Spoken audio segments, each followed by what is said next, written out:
বিভিন্ন জায়গায় দেখা যাচ্ছে কাউকে এরকম বড় পাথর দিয়ে মারা হচ্ছে। শোনা যায় তার কাছে চাঁদা চাওয়া হয়েছিল, সে দেয়নি, যার কারণে এরকম পাথর দিয়ে মারা হচ্ছে। সম্ভবত এটা বাংলাদেশে ঘটেছে।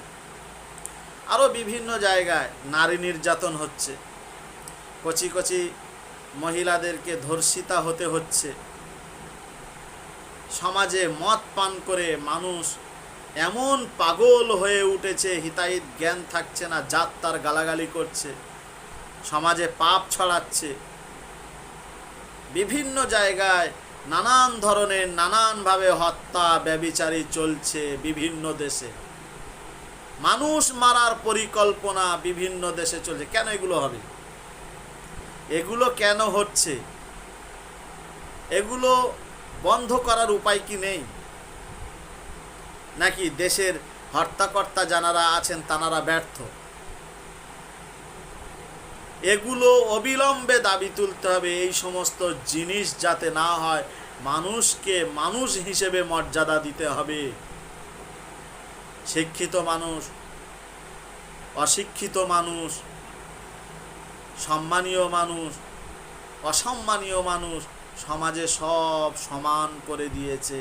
সব মানুষকে বিভিন্ন অপবাদের ইলজাম লাগানো হচ্ছে, ভালো মানুষ, খারাপ মানুষ, সকলকে। সেই সাথে সাথে আমাদের পশ্চিমবঙ্গ জমিয়ত ওলামাদের সাধারণ সম্পাদক হযরত মাওলানা সিদ্দিকুল্লাহ চৌধুরী সাহেবকে যেভাবে অপমান করা হয়েছে, এটা সত্যিকারের একটা নিন্দনীয় ঘটনা, দুঃখজনক ঘটনা। এতে আমরা অত্যন্ত দুঃখিত। মানুষটি আমাদের চোখে খুব ভালো মানুষ এবং সৎ মানুষ। তিনি সমাজের জন্যে, দেশের জন্যে, দশের জন্যে প্রচুর চেষ্টা করেছেন।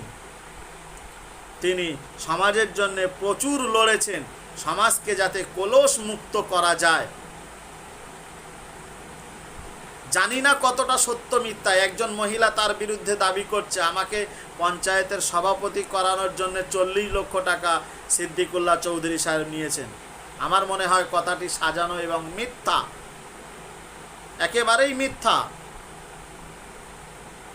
সিদ্দিকুল্লাহ চৌধুরীকে যারা অপমান করেছেন, আমরা ওলামাদের তরফ থেকে, ওলামায়ে দেওবন্দের তরফ থেকে